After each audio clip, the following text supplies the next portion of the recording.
máxima, professora Fabíola, para mais uma aula de biologia. Agora, Bio 1, nosso capítulo 13, que vai falar de um tipo de respiração celular. Lá no capítulo 12, a gente falou das organelas citoplasmáticas. E aí, eu terminei falando de uma chamada de mitocôndria, que fazia respiração celular, que ia ter um módulo só para ela. Só que, atenção, quando eu falo em respiração celular, não necessariamente a gente usa mitocôndria para todo tipo de respiração celular, tá? Existem dois tipos de respiração celular. A respiração anaeróbia, que é o nosso capítulo 13, e a respiração aeróbia, que é o próximo capítulo.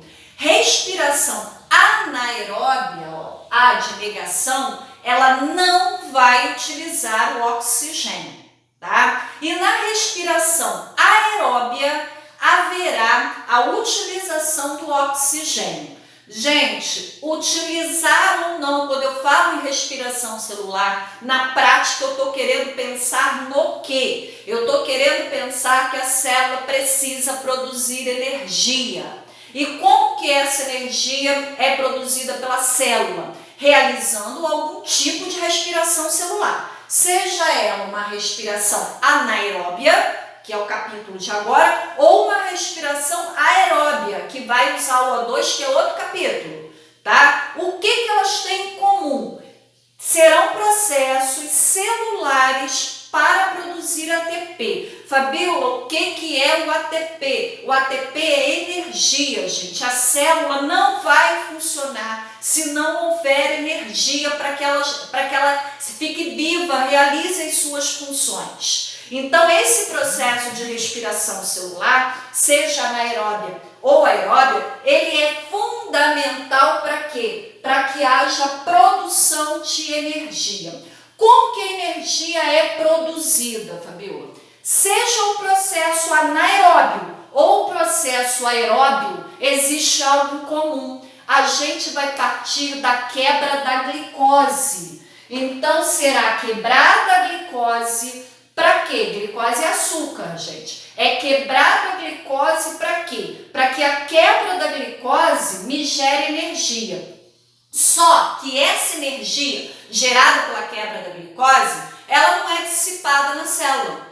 Então, ela precisa de algo que armazene essa energia para a célula ir quebrando aos poucos e usando ali conforme a sua necessidade. Quem é esse armazenador de energia? É o ATP. Então, a nossa célula ela faz quebras de moléculas de ATP para ir liberando energia para quê? Para ela realizar as suas atividades. A célula só consegue permanecer viva se ela tiver ATP para quebrar, para usar, para poder ter energia para realizar as suas funções. Quem é o tal do ATP? Adenosina trifosfato. Tá? Então já deu a ideia que ele é formado por uma base nitrogenada, que é a adenina, mais 3 moléculas de fosfato. E aí, normalmente o ATP é quebrado, são 3 fosfatos, quebra um fosfato. Então, para a célula ter energia, ela quebra o ATP, que é a adenosina trifosfato, liberando um fosfato, e aí vai ficar o quê? ADP, D de difosfato. Então, o ATP será quebrado na célula para obtenção de energia em quê? Liberando o fosfato e ele será quebrado em ADP, que é a adenosina difosfato.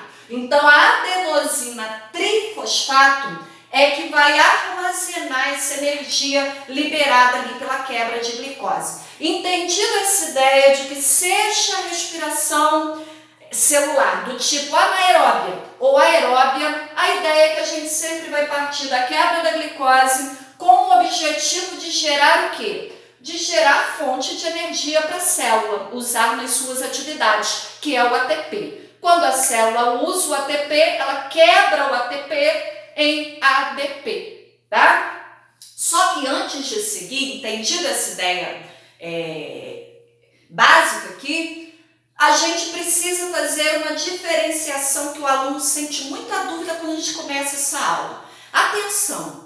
Respiração celular é a mesma coisa que respiração fisiológica, Fabio? Aquela que eu estudei lá, que eu pego o ar, até que o ar chegue, o ar, né, do ambiente, ele chegue até os meus pulmões? Não, estamos falando de coisas diferentes. Porém, elas são diferentes conceitualmente, mas elas são complementares. Uma tem a ver com a outra. Como assim? O que é a respiração fisiológica, que é aquela que você estuda lá o corpo humano? Na respiração fisiológica é aquela que você vai pensar assim: como que eu tiro o ar, o oxigênio que está aqui no ambiente e consigo levar ele até o meu sangue? Aí você estudou o quê? Que você inspira o ar pela cavidade nasal, aí esse ar ele vai passar lá pela faringe, da faringe para a laringe, da laringe para a traqueia, da traqueia ele vai passar para toda a árvore brônquica até chegar nos alvéolos pulmonares. O ar agora chegou no pulmão, quando o ar chegar no pulmão, lá no pulmão haverá a passagem do oxigênio para a corrente sanguínea, e aí o seu sangue será oxigenado, ao mesmo tempo que o CO2 em excesso no sangue irá para o alvéolo e será parcialmente o quê? Eliminado, que é a tal da troca gasosa que você estudou como hematose, que acontece lá no alvéolo pulmonar. Isso é a respiração fisiológica. É como eu tiro o ar aqui que está no ambiente, ele passa por todo o meu tubo respiratório até chegar no pulmão. Do pulmão, como é que ele vai chegar no sangue? Acabou a respiração fisiológica aí. Ué, Fabiola, e o que é a celular? Por que você falou que é complementar? Sabe esse O2 que chegou agora no sangue via respiração fisiológica? Para que ele está no seu sangue? Porque esse O2 precisa chegar a todas as células. Quando esse oxigênio chegar às células, certo? Como que ele vai chegar a todas as células? Ele está no sangue, o sangue circula o meu corpo todo e vai levar o oxigênio a todas as minhas células. E aí, quando esse oxigênio chegar às células, cada uma das minhas células poderá fazer o processo chamado de respiração celular. Então, a respiração celular é um processo que acontece lá dentro da célula, certo?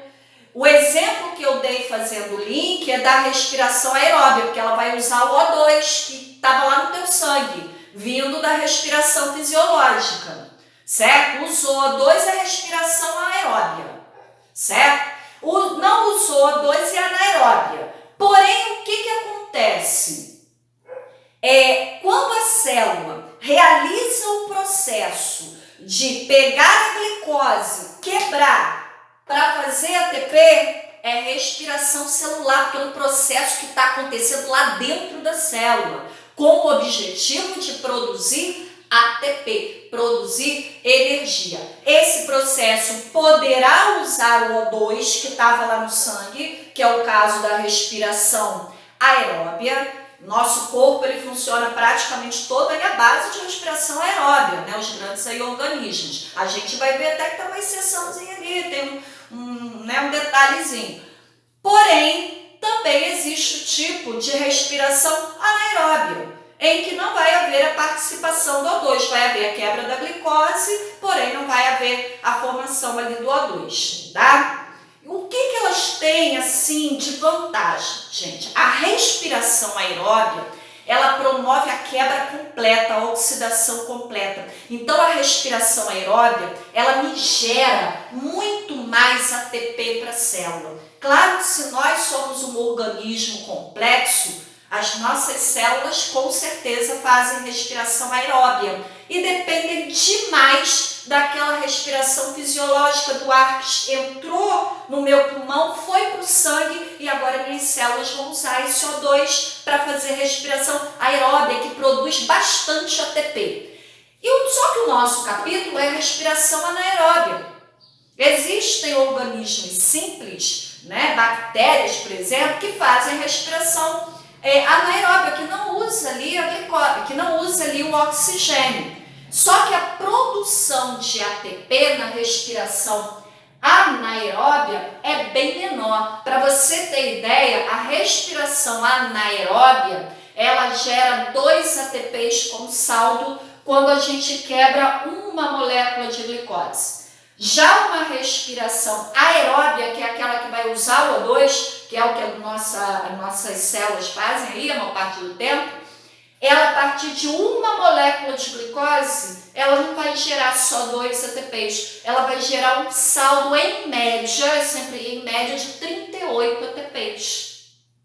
Certo? Então você vê que é bem mais. Entendida a diferença de respiração fisiológica, que é aquela que vai envolver o pulmão, como o O2 chega lá no sangue, e respiração celular, que é um processo químico para a produção de ATP que acontece dentro da célula. E a diferença entre respiração anaeróbia sem a utilização do O2 e respiração aeróbia com utilização do O2. Anaeróbia produz pouco ATP, aeróbia produz bem mais ATP. Hoje o foco é a anaeróbia. Qual é o tipo de respiração anaeróbia que a gente vai estudar ali? São os processos fermentativos, é a fermentação. Então, a fermentação, ela é um processo anaeróbio, não envolve O2. Gente, eu botei aqui no quadro molinho pra gente, você vai ver que é muito fácil, porque o nome dá cola. Atenção. Preste atenção até aqui. Então, eu botei uma comparação entre os dois. Nós temos a fermentação lática e a fermentação alcoólica. Até aqui, elas são iguaizinhas. Como assim iguaizinhas, Fabíola? A gente vai quebrar uma molécula de glicose, aqui em cima é a fórmula da glicose inteira, ó. C6H12O6, só que para essa reação, me interessa lembrar que são 6 carbonos, tá? Que vai ser quebrado no carbono. A glicose, uma molécula de glicose que tem 6 carbonos, vai ser quebrada em 2 moléculas de ácido pirúvico. Olha quantos carbonos tem cada molécula de ácido pirúvico. 3 carbonos, que eu quebrei uma molécula de glicose em 2 de ácido pirúvico. Cada uma ficou com 3 carbonos na sua fórmula. Fechou até aqui? Quando eu for para a fermentação alcoólica, até aqui é igualzinho. Uma molécula de glicose que tem 6 carbonos será quebrada em 2 de ácido pirúvico, 3 carbonos cada. Então, até o ácido pirúvico é idêntico. E aqui nessa etapa do ácido pirúvico é onde a gente vai ter, na quebra da glicose, a liberação de 2 moléculas de ATP. Ali também, Fabíola, também vamos liberar 2 moléculas de ATP ali. Beleza. Então, qual a diferença entre elas? É o que vai acontecer aqui depois da etapa do ácido pirúvico. Qual a reação química que vai acontecer na fermentação lática? O nome te dá cola. Cada molécula de ácido pirúvico vai formar o quê? Ácido lático. Então, aqui, ó, ácido pirúvico formou ácido lático. Por isso é fermentação lática. Observa que o produto final me dá a cola do nome do tipo de fermentação. E essa aqui, ó, o nome tem que me dar a cola do produto final. Olha ele aqui, ó. Por que ela é uma fermentação alcoólica? O produto final, quer dizer, depois do ácido pirúvico, formará o quê? O álcool. Por isso ela é alcoólica, tá? Só que quando eu olho alcoólica, ela não forma só álcool. A fermentação alcoólica, além do álcool, a quebra, a transformação do ácido pirúvico também me gera um gás, que é o CO2. Isso vai ser importante para a gente ir para o nosso próximo item agora, que são os usos. Isso aqui tem utilização prática aí pra gente? Eu falei para vocês que alguns micro-organismos realizam fermentação lática e alcoólica. E curiosidade, nós temos células do nosso corpo que, observação, além da respiração aeróbia, que é aquela que usa oxigênio, também faz fermentação lática para completar. São os nossos músculos esqueléticos. Então vamos por partes. Como que a gente faz uso desse conhecimento? Você já deve ter tomado aí iogurte, coalhadas, comido queijos. Gente, para produzir esse tipo de alimento que eu falei, são adicionados micro-organismos no leite que fazem fermentação lática. E a partir dessa fermentação, são gerados esses alimentos que eu falei, o iogurte, a coalhada, os tipos de queijo. Então, a gente utiliza esse conhecimento para produzir alimentos na indústria alimentícia. Vou continuar na ideia da indústria alimentícia. Fermentação alcoólica eu utilizo pra caramba na indústria alimentícia. Para que eu devo usar a fermentação alcoólica se ela me produz ali o álcool? Quem respondeu? Produção de bebidas alcoólicas fermentadas. Então, quando você ouve falar assim, a cerveja é uma bebida fermentada. O vinho é uma bebida fermentada. O que isso tem a ver, Fedor? Na confecção da cerveja e do vinho, são utilizados micro-organismos que fazem fermentação alcoólica, gerando como produto, o álcool que existe nessas bebidas, como a cerveja e como o vinho. O que elas têm de diferente? É o produto inicial ali que eu uso, Então, por exemplo, o vinho, qual é a fonte do açúcar para produzir o vinho? É da uva. Eu utilizo ali a uva é cheia de açúcar. Nós vamos utilizar micro-organismos que fazem fermentação alcoólica para fazer o vinho, aproveitando ali o açúcar que tem na uva. E na cerveja? Na cerveja, ela é rica ali em germe de trigo. Cerveja tem cevada, então a gente vai usar o açúcar dessa matéria-prima para quê? Adicionando micro-organismos que fazem fermentação alcoólica para gerar ali a bebida alcoólica que a gente conhece como cerveja. Aí tem um detalhe, tem ainda na indústria alimentícia, que a gente usa por causa do CO2. Quem aqui nunca fez um bolo ou uma massa de pizza e utilizou o tal do fermento? O que acontece quando você coloca um fermento lá na tua massa para fazer pão, pizza? Você vai observar que depois que você coloca o fermento, a massa começa a explodir algumas bolinhas na massa, depois de você adicionar o fermento. O que são aquelas bolinhas que tem ali na massa depois que você adiciona o fermento?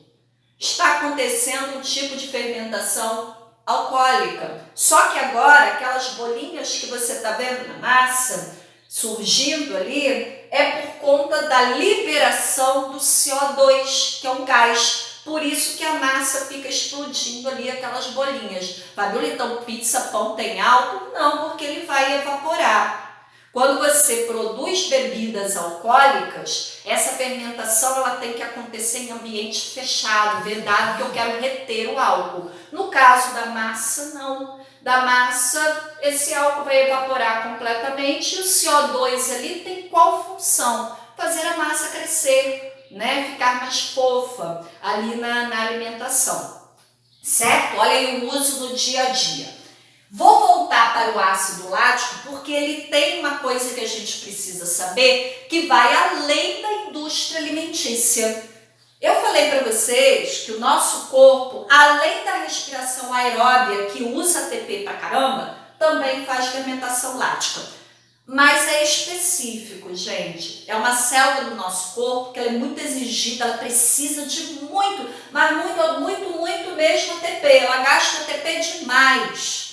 Principalmente quando a gente está em atividade física. que são os músculos esqueléticos. Então imagine aí que você esteja numa atividade física exaustiva, o seu músculo está precisando de muito ATP. Então o que a sua célula muscular vai fazer? Ela vai fazer a respiração aeróbia, que é aquela que produz muito ATP, em torno de 38, só que na atividade física, pode ser que esse oxigênio que ela esteja usando ainda não seja suficiente e a célula queira produzir um pouquinho mais de ATP. O que a célula muscular vai lançar a mão? Peraí, eu vou fazer também, então célula muscular faz os dois processos, respiração aeróbia, e ela vai fazer para complementar, para gerar um pouquinho de ATP a mais. Quando você faz atividade física intensa, ela vai fazer a fermentação lática. Por isso que quando a gente vai gerar o quê? Ácido lático no músculo. Por isso que quando a gente faz uma atividade física intensa, muitas vezes a gente fica com uma dor muscular muito grande após a atividade física. O que é essa dor muscular que fica ali? Boa parte dessa dor muscular, ela se deve à produção do ácido lático, porque suas células musculares, além da respiração aeróbia, fizeram também respiração anaeróbia do tipo lática para tentar ganhar um pouquinho mais de ATP, porque ela gasta demais ATP na atividade física. Certo, gente? Amigos, esse módulo, ele é basicamente isso, ó. Dá uma olhadona aqui para o quadro, é você saber o foco dele, diferença de fermentação lática e alcoólica, que o nome da cola, e saber em que situações ela acontece. Falei da indústria alimentícia para os dois, e aqui na fermentação lática, além da indústria alimentícia, falei lá do nosso músculo esquelético. Só observação final, esse processo aqui, gente, de respiração anaeróbia, que acontece ali dentro da célula, ele acontece aonde? Ele acontece no citoplasma. Então, ele acontece todinho no citoplasma da célula e não usa mitocôndria. Aqui eu não quero saber de mitocôndria. Aqui é a glicose quebrada, não vai ter mitocôndria. A gente vai usar a organela celular chamada mitocôndria para o próximo capítulo, que a gente vai falar de respiração aeróbia, que usa o O2. Aí a mitocôndria vai ser um personagem muito importante e um dos personagens principais da nossa história. Então a mitocôndria, ela faz respiração aeróbia, que usa o O2, é lá que ela participa. Essa aqui não tem participação de mitocôndria, acontece ali livre no citoplasma. O processo de quebra da glicose em ácido pirúvico é chamado de glicólise, lise de quebra. Então, ó, aconteceu a glicólise para formar o ácido pirúvico. Detalhes finais, fechamos, é isso dessa matéria, muito tranquila. Vamos seguir aí os nossos estudos e rumo aí ao sucesso nos nossos estudos. Um abração para vocês todos.